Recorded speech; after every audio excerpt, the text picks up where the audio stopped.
I told you we'd have audio, and maybe next week I'll adjust the volume so it's actually coming through perfectly. But don't expect too much from me too quickly. Donnie, Gov, Evan, how we doing? Can't complain. It's the end of the week. It's too sweet. I miss those days, man. I'll admit, like, I got the move next week, so I probably won't be on one of next week's shows, but yeah. Well, that's actually that's kind of a perfect transition, though, to what I wanted to do tonight, Gov, and it's just having a hodgepodge of different topics that are kind of swirling around the sports landscape, and just how to apply all this information that's just coming at us. Like maybe it's just acknowledging that none of it matters.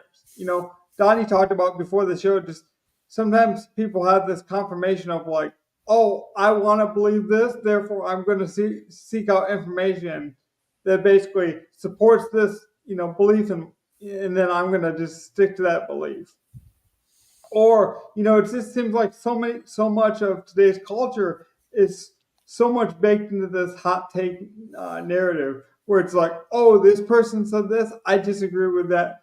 That way I have to go to the message boards and complain to them, It gets a bit crazy. And actually, if I'm being honest, part of the reason I came to this conclusion is just some of the negative comments that I saw on our own video. When we're not even that popular, people think that they can just like say something and get a reaction, and it's like that's not the kind of way that I want to use the media to my leverage. So it's like, even things that I disagree with, how can I use that to leverage my situations? For example, Marvin Harrison Jr. is still going in the first round of most best ball drafts.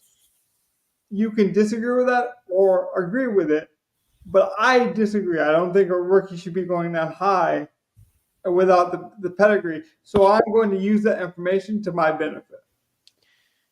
Is that where we want to start? Because I have a short rebuttal to that. Yeah, go ahead. Ezekiel Elliott 8 years ago when he was a rookie for the Cowboys, he was going very, very high in drafts. I don't recall what his ADP was back then, but I took him in the first round as my first running back in a redraft league back then. And he, I believe, finished the top running back that season. Like, he was an unbelievable prospect for Ohio State. Is Marvin Harrison going into the same prospect? That's the thing. That was also like, that's the Cowboys. He was an unbelievable prospect coming in. Cowboys had one of the best offensive lines at the time. And so, like, you knew he was coming into a great situation to run behind. Whereas I don't think the situation in Arizona is just set up for Marvin Harrison Jr. to succeed. Agreed. So, I'm with Logan. I think it's more like Bijan last year. Like, nothing around him tells me that this should be a first-round pick. He may have talent and he may score points, but nothing tells me it should be a first-round pick. And that's what I get with Marvin Harrison. I'm like, that offense says, like, I just got to look at it. It's like, what's the number one wide receiver in that offense been? And I know it's a new coach. I know they're going to try to do new shit. But, like, just realistically, what's the best Arizona's number one wide receiver has been since Larry Fitzgerald left? And, like, I don't think Marvin Harrison gets to that his rookie year. And if that's the case, you're definitely shouldn't have him in the first or second round. Now, if you think he's going to come out and be Justin Jefferson rookie year, Jamar Chase rookie year, then okay, take him in the first round. But, like, Chase had Burrow. He came out, like, there was just completely different situations. I don't see the success for Harrison. I see the consistency. I see the volume. I don't see the success. I don't see the 1,700-yard, 10-touchdown season that would warrant it. I don't see that ceiling there, and that's why I couldn't do it. And that's exactly my point. To go larger, we could. I mean, it's not even a Harrison take for me. It's like for 1,208 touchdowns and have an amazing rookie season. That's amazing. And that'll probably just make him fit at wide receiver. Right. Which means, like, maybe that's a first-round pick, but, like, are you really taking a shot on that? Like, I guess if he's a top 5 receiver at the end of the year, then maybe. But, like, but that's all the rest of the league, like, Like, I think he probably has like the same points as DK Metcalf. I could see him having 1,000 yards, 5 touchdowns. Yeah, 1,000 yards and 5, I think, is a good baseline. I was giving him 12 and 8. But giving him 12 and 8 makes him like that next tier down from the top guys. And that's the thing is we did a best ball at the beginning of the cycle, and we're going to do one at the very end. I hope, for my sake, because I want to cheer for him, I think he's a tremendous talent. I think he's going to win. He has a chance to win Rookie of the Year over the quarterbacks. Like, I want to believe in the generational talent. It's just the expected value is not there. Like I always talk about with my one casual friend who enjoys sports. He doesn't really follow the sports book. He doesn't play any DFS. Like he's unplugged from that version of it, right? He's just a typical fantasy, office pool guy. And he's always like, well, do you think the Tigers are going to make the playoffs? Or he'll like have this very casual take, right? They're like, do you think Patrick Mahomes will win the MVP? And it's like, well, maybe, but there's like, he has no idea what expected value like means or like odds or anything like that. So it's always about how to maximize the outcome, right? So even if I want to cheer for Marvin Harrison, it's better to do it in like a week-to-week setting or a DFS lineup, opposed to investing at this. He's at his peak right now. Like he has to perform like a first rounder, and that's unfair to expect from him, even if he did it. Like let's say he overcame Lamb, I still think Lamb has more value at this point forecasting it. And that was kind of my point. So instead of arguing whether it's right or wrong, it's like, where do we see the inefficiencies and then how would we attack it? So let me just put the question out here point blank. DraftKings has Marvin Harrison Jr. at ADP 13.7. The rankings that I've been using for best ball in DraftKings have him at wide receiver number 12. And do we believe that Marvin Harrison Jr. can finish top 12 out of all wide receivers? Yeah, that's probably where he finishes, 10 to 12. Yeah, probably. Okay. But that's my thing. It's not in a vacuum though, because I don't like what it forces me to have to believe. Like it forces me to have to believe that this rookie is going to perform at his peak. I don't think there's enough. There's not the higher upside or that flash season. Like I think, for example, CeeDee Lamb could he could break Kelvin Johnson's record this year. Like Tyreek Hill could break the record this year. I don't think Harrison if he's close, he'll probably try to go for 2 again. Yeah. Right. I'm with you. Like, I think Harrison's ceiling is that top 12, top 10. Yeah. There is a scenario there's multiple scenarios where he just has a mediocre rookie season because it's Arizona. Mm-hmm. Only gets like 950 yards. Only has like 2 or 3 touchdowns. So speaking of a situation, Kyler Murray's last full season was in 2020 when he played the full 16. He was a 26-12 touchdown to interception ratio, and he took 133 carries because, of course, it's the Cardinals and their offensive line sucks, so he has to run for his life. Does that help or hurt Marvin Harrison Jr., considering that the Cardinals do not look as good on paper? I don't care about what they look like on paper too much, really. That's all we have right now. I do. That's the thing. They got a new coach, and I don't. Yeah. So, like, what the pieces they have is all I can judge on it. Now, on paper, But even again, we don't even got to keep using the same example. I'm just like, if I want to believe in Harrison, I really do think like DFS is the way to apply that. Like that's what I mean more of like, instead of investing in a season long right now at this point, having to try to forecast all this unknown, I just think like if he is that guy, I can attack him in week 8 of a DFS lineup. I can take him in week 9, even if he has 8K. It's like I still feel like if he's having that good of a season, I think the consistency will always be there. Like, for example, Donnie, your Patriots could finish number 1 for worst record in the league, right? But I wouldn't bet them to be the worst team in the league right now because that's what DraftKings has them as the number 1 odds for that happening. So, first of all, I don't think that's the most likely outcome, and therefore I don't think the odds are reflective to what I believe. And so even though it could happen, I just don't think it's there. So I think there's a lot of misconception going around, and I just want to call out some of it. For example, like even though I like to draft a lot of wide receivers, I think a lot of people are going 2-0 RB way too much, and guys like Bijan Robinson are going way too late in drafts. Guys like Saquon Barkley are going way too late in drafts because they're like, oh well, they've hit a certain age model and they're no longer valuable. And I think it's just a trendy thing that we like to say, but actually has no actual proof of that validation. Looking back on our draft that we have here on the screen, Bijan went at number 8, Marvin Harrison went at number 11, and even Malik Neighbors went in the 309. Does anybody believe that any of these players went way out of pocket from where they're supposed to go? Well, maybe not. I just think it's interesting because, like, my draft that I did almost, 2 weeks later. I think Neighbors is a top 20 wide receiver. Maybe on the Giants. I don't like the Giants offense at all. That's the thing. Like, where's his upside touchdown wise? Yeah. Like I think there will be like top 20 is rough for me because I think there will be number 2s, like guys like Higgins, guys like the guys in Tennessee. All of them might be better than Neighbors at the end of the year.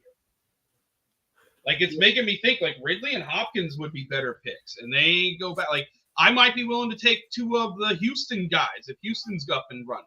Give me Diggs and Nico. Give me Diggs and Schultz or something. Where that guy got Neighbors, in that same spot, basically, I got Kelsey in 2 weeks after that. That tells me Neighbors is going too high. Even if you don't like Kelsey at that spot where Neighbors is going is insane. It also could be your sample size, too. Like, we like to think of these rankings as like in a vacuum, but sometimes we're just in rooms with very bad drafters, and you got to equate for that. And you can do that quite quickly. Like if we're in the 3rd or 4th round and you've seen a couple bad picks, you're like, okay, this room just isn't very smart. I think Evan talked about it, in a lot of our live draft reactions where it's like, oh, wow, I just disagree with the way someone, this person's building. Yeah, and I mean, with the contest, this is a $3 contest that we entered, right? It was. Yes. Yeah, so like I've been saying all along, I think these lower cost contests is where some people like to throw some money around, fuck around, and see if they win. Yeah. You're not wrong about that. Not wrong. These are the ones where you're going to see some crazy. People aren't going to be doing that a lot with the $20 bill. No. Talk about fuck around and find out, though. I find a lot of people are trying to like forecast a certain outcome, or whether it be injuries or like, oh well, this player had a good season, so he's gonna have. Like, I feel like a lot of people do that just in sports these days, and I feel like it's unfair. Maybe it's a meme culture. I don't know. Like, I just don't understand how people can have that kind of take when they go into drafts, because I think it should be expected value more so when you take picks. Not so much like, oh, Aaron Rodgers got injured last year, so I don't want to trust it. It's like, well, also Joe Flacco played last year, and he's probably not going to play this year. So, like, I don't know. I find that we try to forecast our teams too much. Joe Flacco will be started by week 4. He might. So, as a comparison to where we had our draft that we just took away, this is a personal draft that I put in with a $1 lineup. Yeah. Look at how late Marvin Harrison Jr. went in this draft. That's not even that late compared to what I've seen before, though. It's also a different structure. I don't know if you know this, Evan, but this is more of like a cash game best ball, where ours is more of a tournament, so people are shooting for higher upside as well. So the pay structure being different, yours being more of a cash game and ours being more of a tournament, is going to change the way people think as well. I mean, yeah, that's fair, but I mean, does anybody believe that Harrison went too late even in this? I still think it's too early. I mean, I like Adams more. Adams and Olave are going so low. Kupp. When did we start telling ourselves Kupp isn't a top 10 fantasy wide receiver? When Puka Nacua came in. Yeah, I think that's just false, though. Like, but that's another one of those. Like, I think like those 2 wide receivers, both Kupp and Puka, could be better than Harrison and Neighbors at the end of the year. And just honestly, because the offenses just aren't gonna. Those offenses can support 2 wide receivers. Chase and Higgins might be that way at the end of the year. Like, there's a chance if maybe JJ and Addison are like that at the end of the year. Like, there's a bunch of good duos in the league that could be like that. I just don't know if these rookies coming in, even with all the volume, just immediately get that. Like, I don't expect them all to hit their ceiling. But yeah. I was bullish against Bijan last year for basically the same reason. I saw nothing in the Atlanta offense that said he was going to get the bulk of the volume, that he was going to be used that way. Which you did say. People can go back and listen. We've been putting up a lot more shorts recently, so maybe I'll find that clip. But we said these things, but therefore people will take that, Gov, and be like, "Oh, Gov's saying he doesn't like Bijan Robinson." No, what you said was you don't like the offense. Like, he's in an offense that you don't trust. You haven't seen it. Like, that's the thing, is people want to take whatever you say in the quickest, fastest way and burn, they want to gaslight it. And it's like, no, but if you look at the reason you came to that conclusion, it makes sense. So looking after Marvin Harrison Jr., I wanted to take this opportunity, to give this opportunity, rather. Would anybody like to roast me for taking Debo at the 207?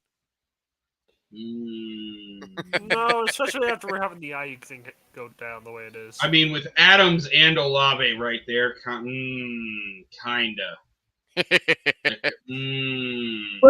But that is kind of the fun nature that's missing, though, is people, I don't feel like they can't even have fun and like have friendly banter anymore. It's like it's got to be this hot take where I got to just believe Evans is idiot for drafting Debo. Like, you can't make the case that he's better than Adams. Like, people go to that extreme so quick, and it's like, what happened to the friendly back and forth kind of banter?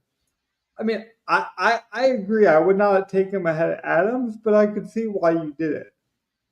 Yeah, I mean, I don't know if my rankings were just a bit strange. I mean, I just looked at them just now, and they're still about high on Deebo Samuel. But I was just like, okay, well, if the rankings I'm following are this high, fuck it, I'll shoot my shot. It's best ball. Yeah. This honestly, this looks like an old school room. I mean, look at that. You have 3 running backs in the top 6, 4 in the first round. Like, the only reason you don't take Henry is because you already have Brees. Right. And then you grab ETN on the way back. Like, in my world, I might have still grabbed Henry and then just started on a wide receiver tear after that. But no, you just get Debo and then grab every other position you need. And then, like, what are your wide receivers on this team? Yeah, great. Debo and DeAndre Hopkins. Check this out, Gov. How many do you have? Oh, 9 wide receivers. After 9. Hopkins, Sutton, Cooks, Gabe Davis, Mims, Michael Wilson, Kendrick Bourne, followed by Rondale Moore. Last round, Rondale Moore. What? I like Rondale Moore in the last round. I think he'll get used in Atlanta at least. Like, I don't think he should be a last round pick. Yeah, that's why I like probably the number 2 or 3. Like, I'm not worried about Mooney, really. Me either. Like, it's basically between Rondale Moore and Mooney, who's the number 2 on the other side of London. And Gov, I've been watching a lot of these because David Smanik launched his own channel, and so I've been watching a lot of his afternoon streams where he'll go like 4 hours and stream multiple drafts while I'm at work because it's just an easy listen. And Mooney is going a lot higher than you would think. Like, Mooney's going like 3 or 4 rounds ahead of Rondale Moore, and I don't see there being that big of a difference. And I just don't understand why. There's a big role difference available in their offenses. Well, maybe Rondale was only being used a certain way in that coaching staff in Arizona. Maybe he could be a legitimate number 2. Mm-hmm. Mooney got his shot to do that in Chicago, and I'd give someone else a shot first. But that's Chicago, to be fair. But that's what I'm saying. And I will give you that. It is Chicago, to be fair. Okay. But that's what I'm saying is, like, we don't know, and we're not even saying we do know, but they're both coming from offenses that maybe didn't use them, either one of them, correctly. So why are we giving one the advantage and not the other? Like, I think Evan did the smart thing by just taking the value that was there because, like, I don't think Rondale should have been there. And I'm not even saying the guy like Mooney made a terrible mistake. I'm just saying, like, why is there such a declarative, this guy is better than this guy when they're both coming to new offenses with new offensive coordinators and even new quarterbacks? Like, Cousins is completely new to Atlanta. Because you can see a lot of guys in these final few rounds shooting their shots on guys like Jalen Hyatt and DeMarcus Robinson, who's got some good upside in that offense, and Jalen Tolbert. Like, fuck those guys. I'll take Rondale if he's still there over A.T. Perry. Yeah. That's why I say, like, whatever your fun takes are, like, shoot them. But it's almost like that basketball analogy. If you're gonna shoot your shot, have fun with it. Like, take the wild 3-point shot. Don't just try to make this easy 2-point shot because like you're afraid to fail. Like, know where you are in the drafts, and that's where you take your shots. That's where you have some fun. You don't go and take a rookie or try to get a draft thrown out by taking egregious picks in like the 3rd or 4th round. I mean, that's just not good value. Agreed. Like, I've only been able to do like one other draft, so like I haven't seen too many egregious rankings. Although, like, looking at yours compared to mine, like, it does look like once you get to the final 3 rounds, like, it's not always the same dudes and they don't always go in the same order. Like, I've had multiple drafts where Rondale Moore gets taken in like the 17th or 18th, not the 20th. I've had drafts where Jalen Tolbert isn't even drafted. Like, is there someone in like week 1 of DFS, or like, is there someone that you want to attack more in like a fantasy, like a DFS lineup opposed to a draft, or is there anyone that you would rather have in like a dynasty? Like, how can you apply this to different, so we give people some context of how you would build from a structural standpoint? Well, I just noticed in this draft specifically, in the last 4 quarterbacks taken, 5 quarterbacks taken are all backups right now. You could argue the last 6. That's a good point.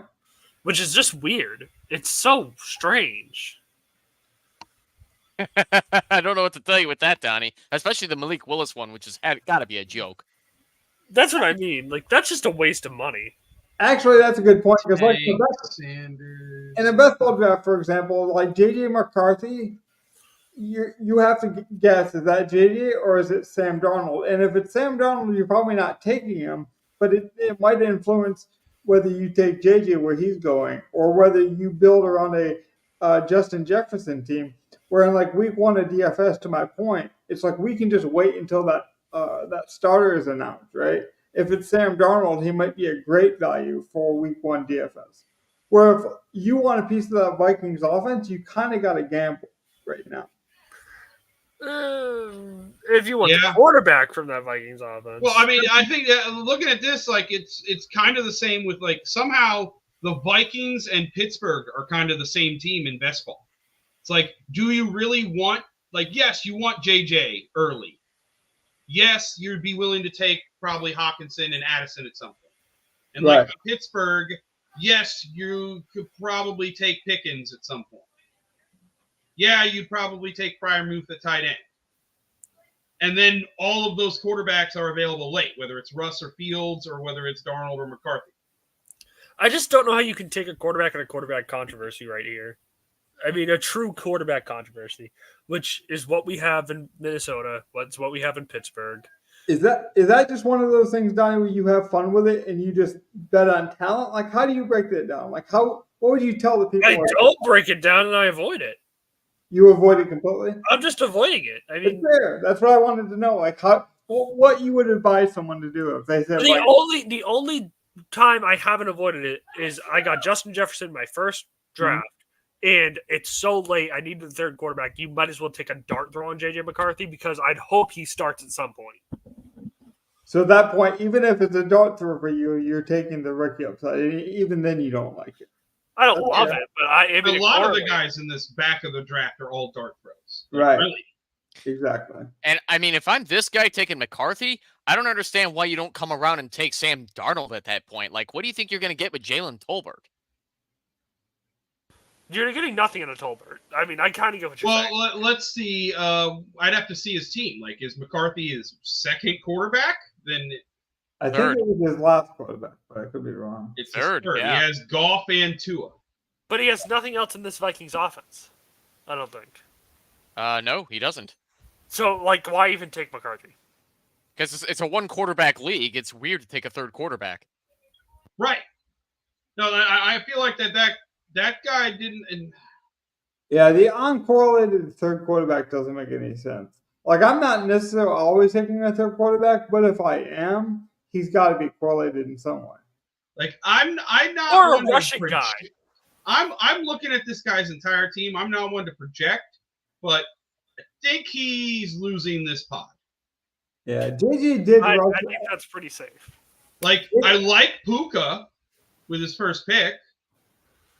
I don't think I like a single pick afterwards. Either something wrong with and not like anything wrong with Dalton Schultz, not like anything wrong with Josh Jacobs. Yeah. Nothing wrong with Jacobs, but maybe Jacobs and Cook should go at the same time, and Jacobs went a few picks too early.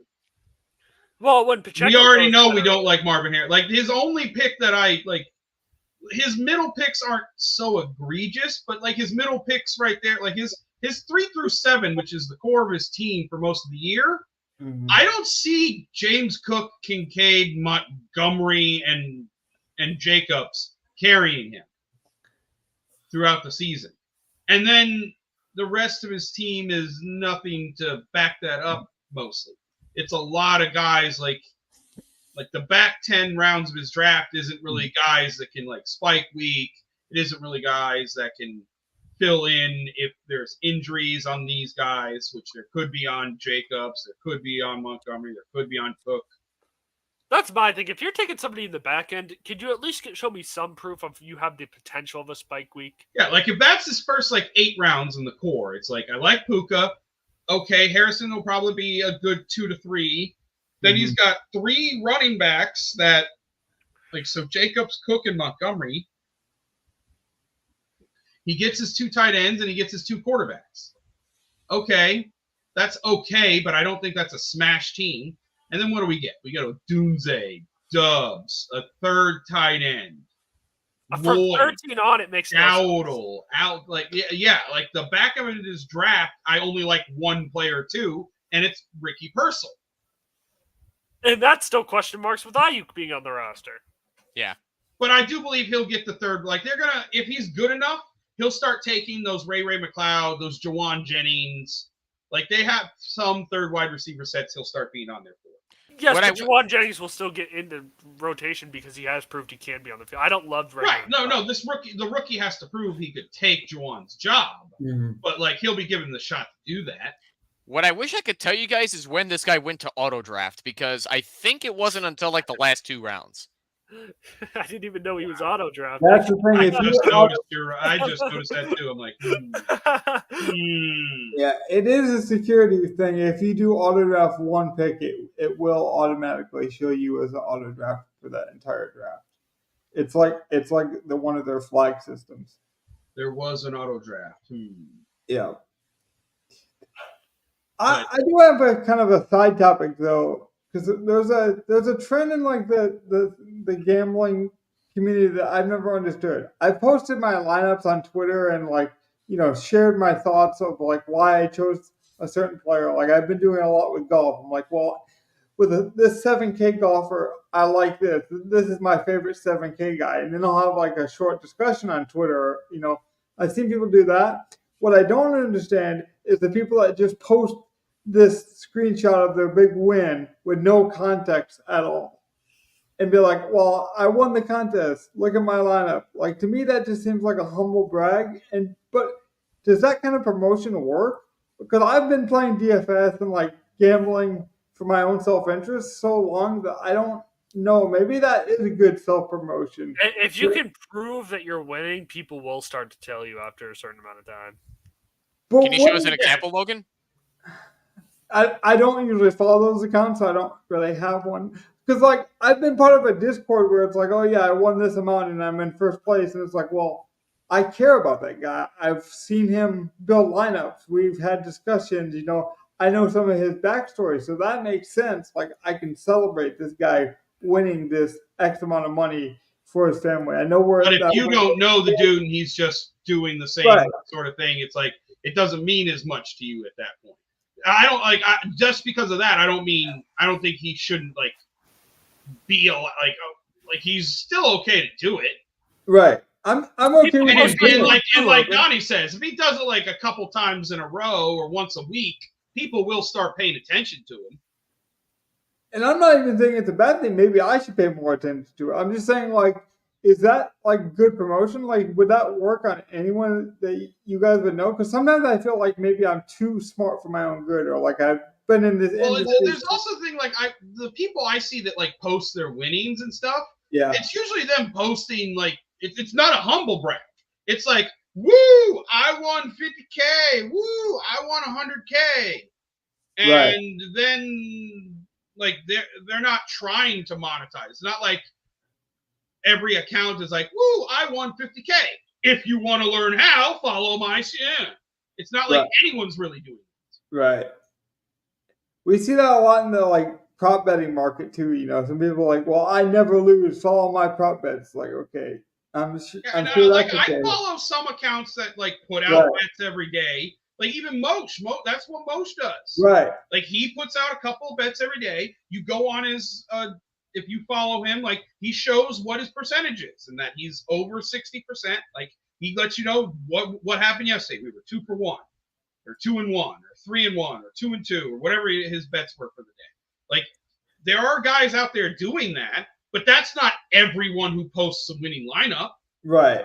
That's the kind of distinction I was getting to, and it's almost like we've done a couple of shows together, Gov, or something. You know my cadence, because that's what I was going at. At least with Moach, he's posting why he's doing something. He's giving you a reason. Yeah, he's story, but that's him. Like that's what he wants to do. He's trying to give an explanation to why he's doing this bet. He's placing the bet himself. Whereas, like anyone who like has won a big field, a large field contest. Like I know and I know the large field contests are almost straight lottery tickets. Yeah. I guess that's kind of more the fascination behind Donnie. You said like if a guy won it consistently enough, how much would what would it be for you? Like does he post 3 weeks in a row where you're like, okay, now I'll follow him? For me, I just don't think I could ever tail someone just because they're winning constantly. Like, they'd have to really be on quite the streak. And even then, I'd expect you to cool off eventually.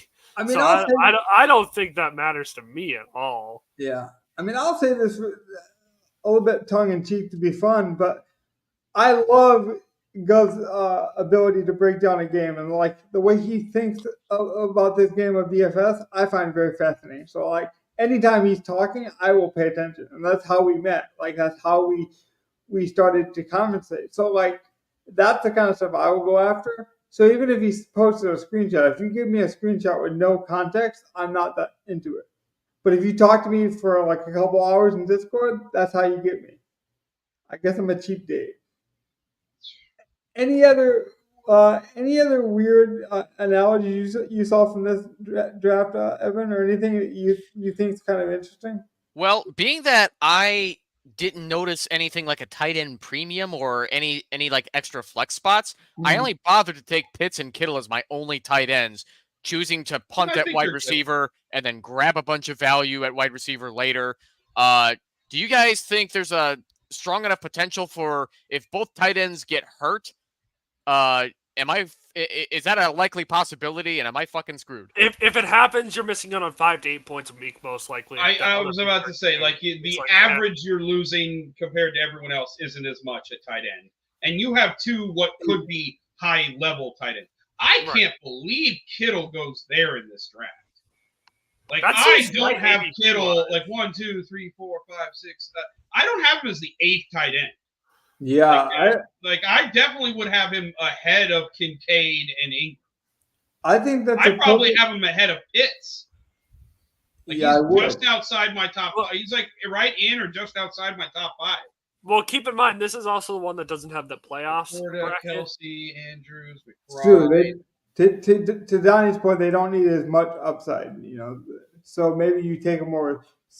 But still, but even then, like Kittle has consistency of like a couple balls. He's going to catch a couple balls a week and have 1 or 2 like 2 touchdown spike weeks.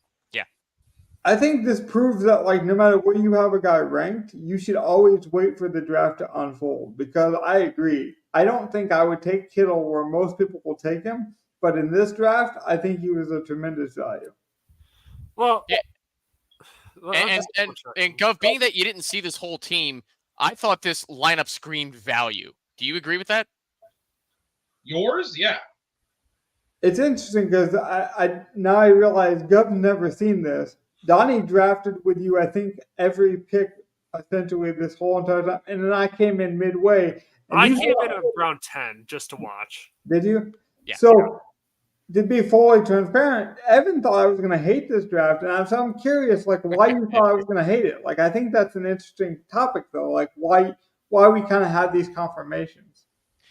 Well, for me, I wasn't sure exactly what you were going to say, but I kind of figured that being that I don't tend to have player rankings and team rankings anywhere in the same wavelength as you, Logan. I thought there would be multiple rounds that you'd pick apart of being like, oh, this guy, I don't know, this guy sucks, this guy's bad value, or just, I didn't know exactly what you were going to say. I just figured you were going to hate this lineup and you would never draft it. Yeah. I mean, I might not have, but I really didn't hate any picks you had here. I want to get back on George Kittle for a bit because in my personal 2 drafts, I don't know if you guys want to pull up your drafts on the other end just to double check.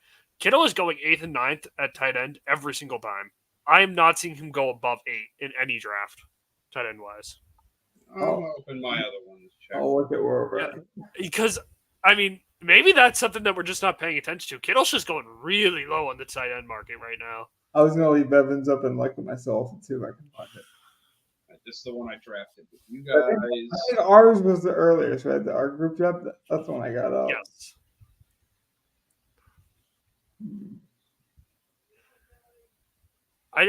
I'm very shocked because Kittle. He's the 7th off the board in the one week that I did on stream with us. Yeah, he went at 7th off the board in the 6th round. See, I didn't even get him as high as tight end off the board, middle of the 6th round pick. The rankings that I followed for my best ball draft had Kittle at the tight end 7. I don't know where. I still think I would take him ahead of Pitts, but like the other 5, like Kelsey, Laporta, Andrews, McBride, like I might take him ahead of Kincaid. So like I could see Kittle being 5, but like 7 makes sense. In our draft, the guy who got Kittle was also the guy that got Kincaid, for example. So Kincaid went at 401. Then he got Kittle at the 512, the very next round. So a little reach, probably. Maybe not a reach. Maybe that's where he should be going. I'll show it on my screen now that I found it. But yeah, so he takes Dalton Kincaid and then Kittle. And I wouldn't do this, but at least I could say, like, you could make the argument that Kittle and Kincaid maybe lead their teams in receptions, like they're the number 1 target. I think that'd be a harder case to make with Kittle, but like maybe I could see that. But even then, you have to be very careful how many tight ends you take and what the expected value is, because Gov mentioned it. It's kind of a fall off at the position mostly. Most people are not relying on 2 tight ends to carry their teams. Well, that guy did do it the right way. Like he took 2 stud tight ends and just faded the rest. That's what I'm saying. At least he did it the right way. So, like, I'm not saying it won't work. And that's what you got to be open. And that's the whole idea of this thing. It's like, what are the things that we're seeing this season or this offseason that don't make sense to us yet, but aren't necessarily right or wrong? They're just different. And this is one of them. Yeah, see, no, that team in theory, they did the right thing in their tight end spot. But when you take Gibbs and A-Chain at reaches in the 1st and 2nd round, Allen, you technically still reach on a bit, not too bad. You get Jamison Williams. Like, I don't see. It's all home run hitters on that team. Yeah. And then you just got security blankets as tight ends that you're not going to really have. But whatever. Is there 2 tight ends that you feel like you would draft on your team? Anyone can take that, by the way. Is there like 2 tight ends you're like, well, no matter the position, I just feel like they're going to lead their team in receptions, and I want to get both of them? If anytime Kelsey falls to the third round, to me, I think is a must take. I love Njoku. I think he's going to be a top receiver for Cleveland. Yeah. Because he's just a great security blanket for whichever quarterback is in there. And then I've said this many times, Cleveland's passer rating fucking sucks, no matter who they stick in at quarterback. Yeah, it can't get that much worse. Then we've talked about this before. Like Ferguson's gonna be solid. Yeah. For the Cowboys too. And I always like Evan Ingram. Like I think like Ingram's gonna end up having more targets just because he'll be the most consistent guy while they're working in Gabe Davis, while they're working in Brian Thomas.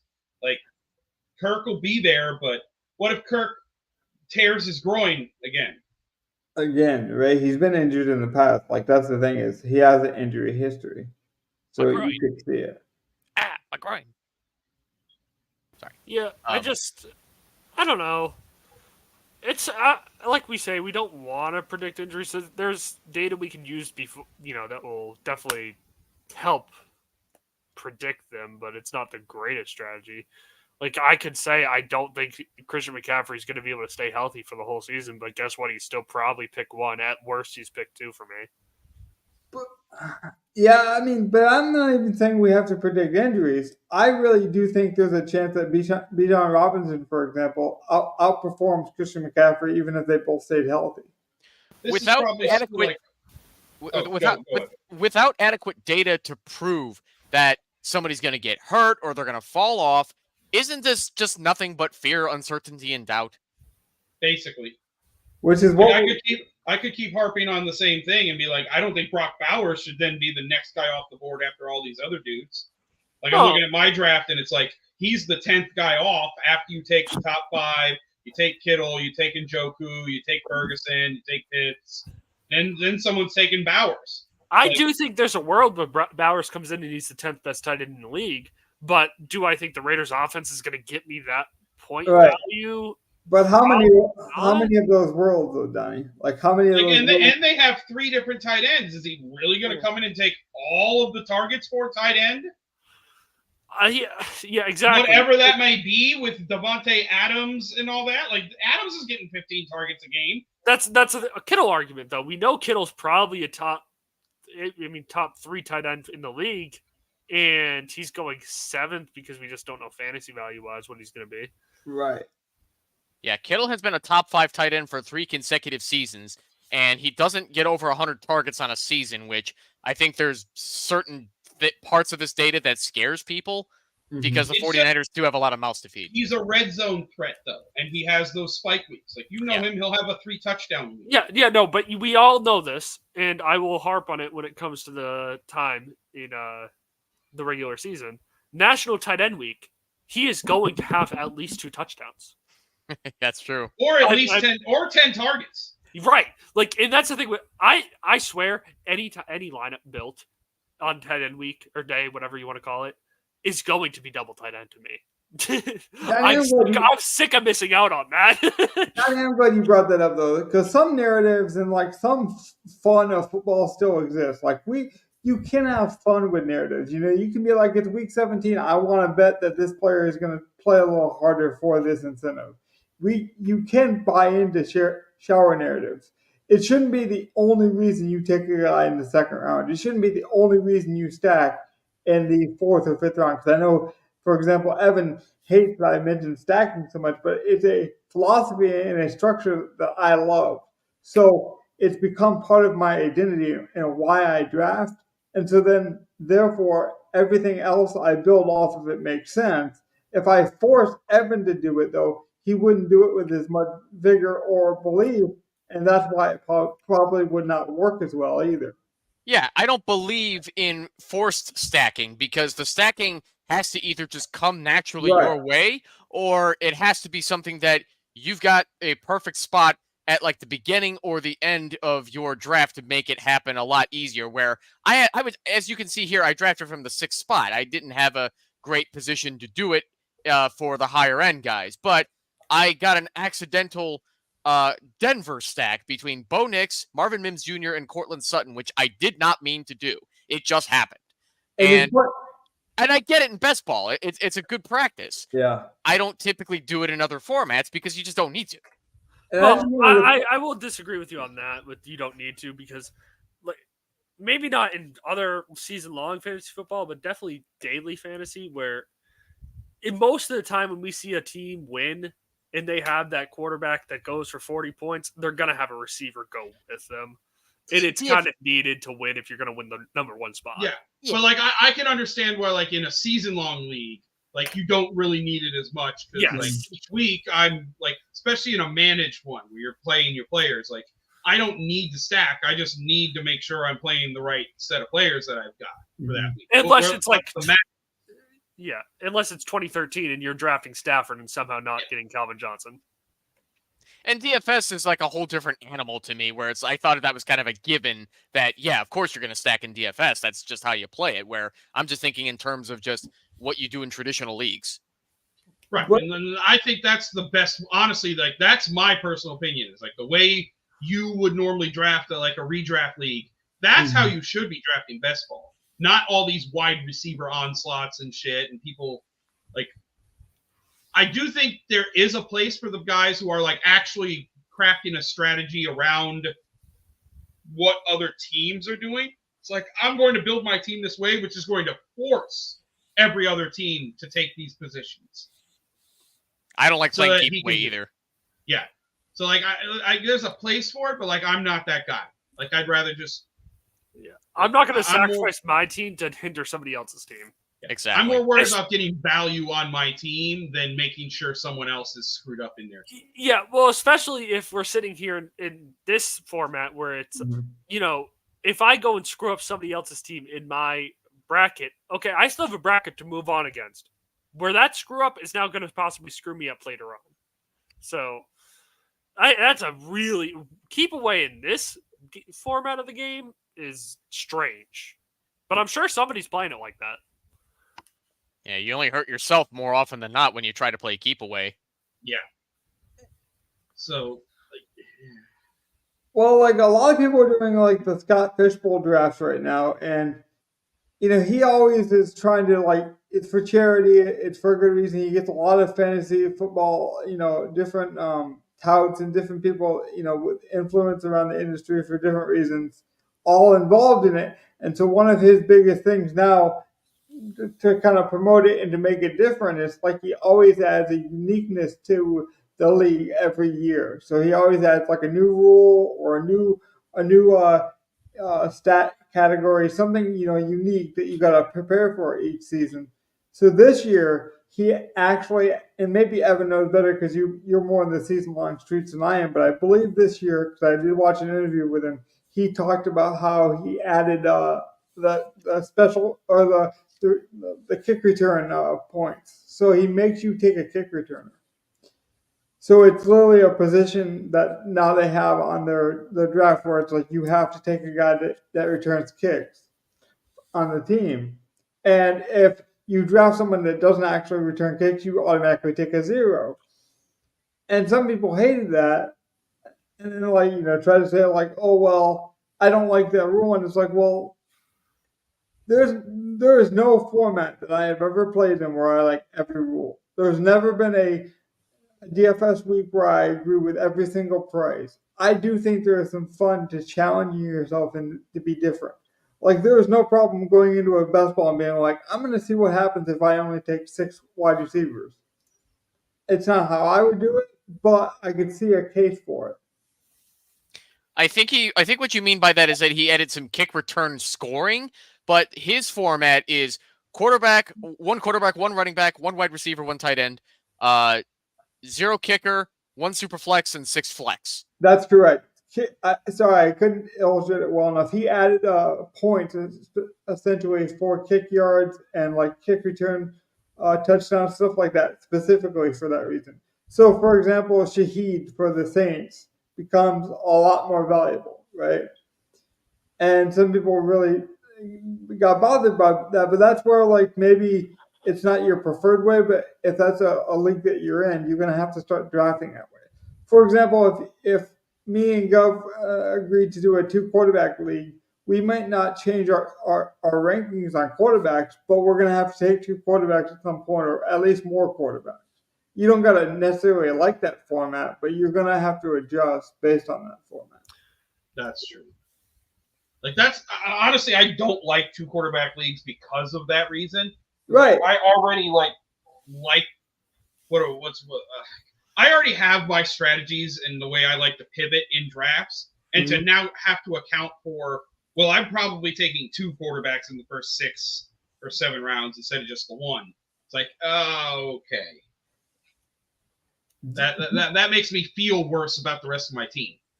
It's harder for me to assess if I've got good value, because like it's hard for me to say, well, if I have 2 stud quarterbacks, the rest of my team can have a little less value because I'm so heavy at 2 quarterbacks in a 2 quarterback league. This might be one of the few weeks that this might be one of the few weeks that we have to talk about like league strategies and different ways to have fun in leagues. And I know, Gov, you might not be with us in a couple weeks. So why don't you talk a bit more about why you like the Gauntlet League so much? Or the Guillotine League, sorry. Oh, why you like that I am format? back in it this year. That's going to be so fun. Can you show us something from it, Gov? Let's see if I can pull it up last year. Basically, like it's an 18-man league, so like it's bigger than most. And the whole point of it is, let's see, there we go. Let's see if it pulls up last year's. Donnie, have you heard of this league? Because it's the format. I have, yes. Okay, you have heard of on it. the show. Yeah. So the whole point is like it's an 18-man league, and then everyone will draft their team normally, just like a normal draft, but like everyone's team is going to be much worse because there's 18 instead of 12. Mm-hmm. And it's still also like a 16-round draft. It's like it's kind of like a best ball draft at the end. There's a lot of dart throws on guys in the last couple of rounds.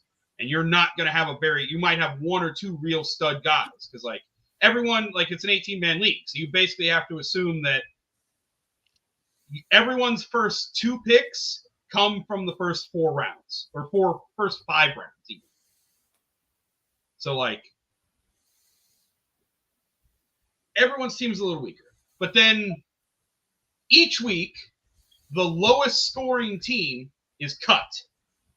All players put into free agency, and our team has a fab system that allows you to pick up players off the list. Why do you like this format so much? Because like I want to like it. I just think it's an extra fun, an extra little bit of fun.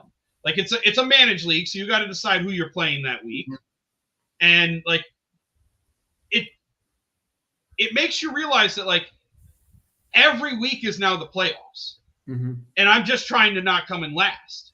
So it's like on the one hand, it's like every week's a GPP that I'm trying to win. On the other hand, it's really every week is a cash game. I'm just trying not to come in the bottom half and be last. And then I have to be very strategic with my player picks to build my team up. So and acquire them, because like people are going to outbid you on that too. Or maybe I scoop up someone cheap that no one was thinking about that week that got dropped from a team. And now I've got a guy who's going to help me a couple weeks down the line. So I do have a question. When it comes to the last week of the season, how stacked is that team? Like, does it feel like it's kind of pointless and you're just hoping your star does good that week?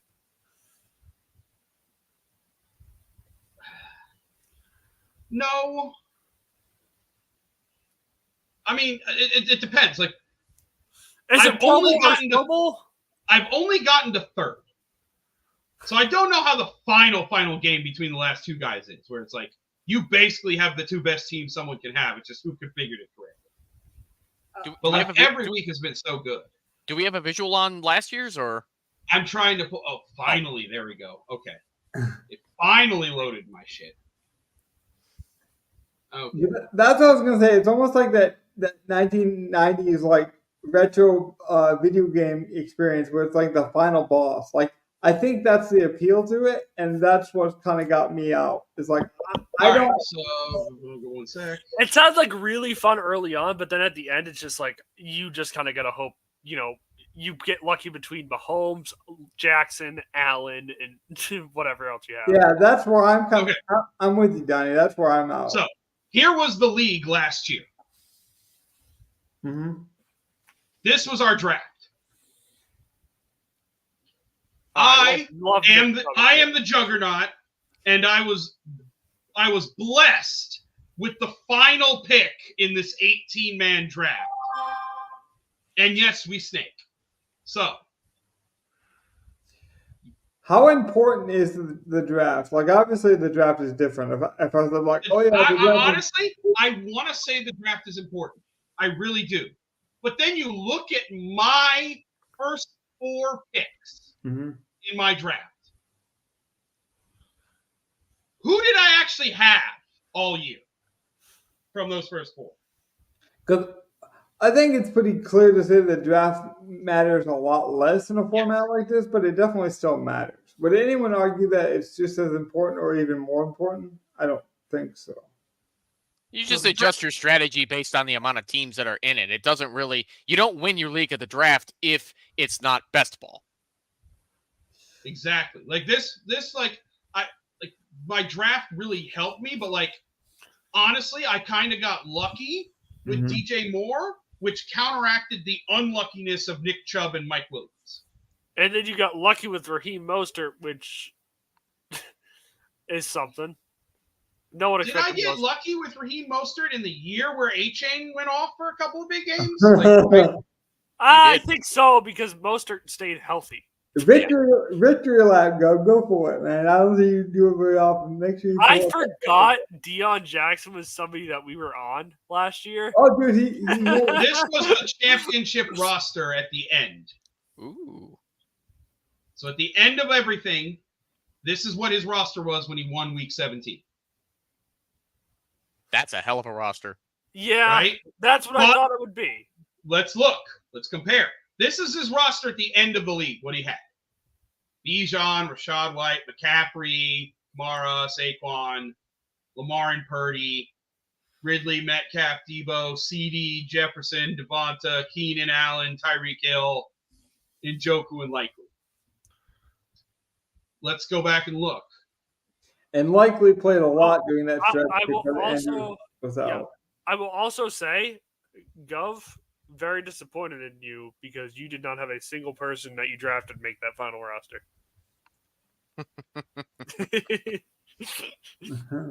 To be fair, my team came in third, and by that time, you couldn't pick up any more players. Oh, okay. See, I thought you could pick up. By the time I was kicked out this year, you couldn't pick up my players.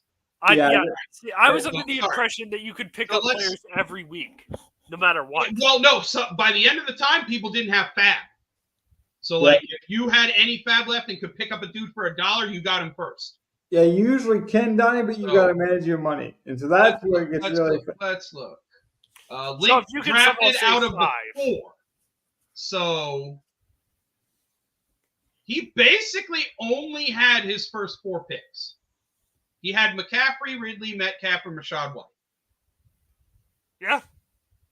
Otherwise, he acquired everyone else on his team. So, like, that's where I'm like, you look at my first 4, and I had to dump 2 of them, like, within the first 4 weeks. Or when did Nick Chubb go down? Was it week 4? Very, very early. Very early. Mike Williams, too. So, like, I lost both of them within, like, the first 2 or 3 weeks. And still, somehow. I like how you have Tony Richie James in there. That's quite good. These were the teams that all lost. Oh. When they lost. So this was the team that lost in the finals. Stafford, A-Chain. This is what he started, and this was what his bench was. That lost to Link in the final match. He started Stafford, A-Chain, Kyron, Higgins, Kupp, Tucker Kraft, Chuba, and Noah Brown.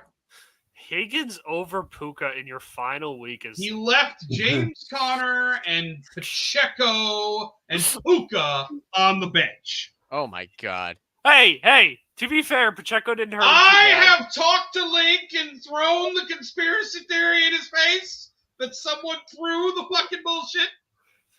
The Puka one's weird to me. You see, he scored 109 points and was cut. The Yeah. week before is when I lost. This was my team. Mahomes, Mostert, Swift, DJ Moore, Waddle, Ingram, Ayuk, Rashid. My bench, Stroud, Spears, Mixon, Jacobs, Moss, Hopkins, Cooks, Njigba, and Jake Ferguson. Yeah, you can't be mad about that. There you was started no all the one right I guy. could have played. There was literally no one I could have played more. Like, Yeah. okay, technically I could have played Tajay Spears or Brandon Cooks instead. Like, I could have not played Waddle or DJ Moore. DJ Moore decided to shit the bed in week 16 after being like my carry wide receiver all year. But the Waddle and Moore failing that week, you can't predict. Yeah. Right. So, no one was able to pick up these guys. But this was my final team after having to scramble early on to pick up dudes. And I still think it was okay. Like, I don't have a great team, but, I had a shot if I get by this week. Yeah, Chubb makes a big difference. But as you saw with this team and then with Link's team, Link's was a monster. He was going to be tough to beat. I was going to need, McCaffrey to sit, stuff like that. I think DJ Moore got hurt in week 16. I forgot he only played 74% of the snaps. Yeah, so that's probably what it is. So, I wouldn't have known that. He could have easily gotten 10, 12 points and did better than Cooks or Njigba. And that's what I like about these history callbacks, though, because it almost gives you a time capsule kind of moment where it's like, oh, yeah, this is what we were doing, 5 months ago, or this is what I was thinking in this draft almost. So it's interesting, all the, subplots you see. And that's really what I want to do with this podcast, is not have always this, consistency where we can venture off and do some fun things. I want to just bring all you guys together and talk about different strategies. And I know there's not a lot of leagues talking about in-depth ways to do it. And you said it earlier, Gov, it's just fun. It's just different. It's just a different way to think about things. It's still a game theory. There's still a lot of structure and different ways to go about it. And I think even you convinced Donnie, because he was like, I don't really want to do this.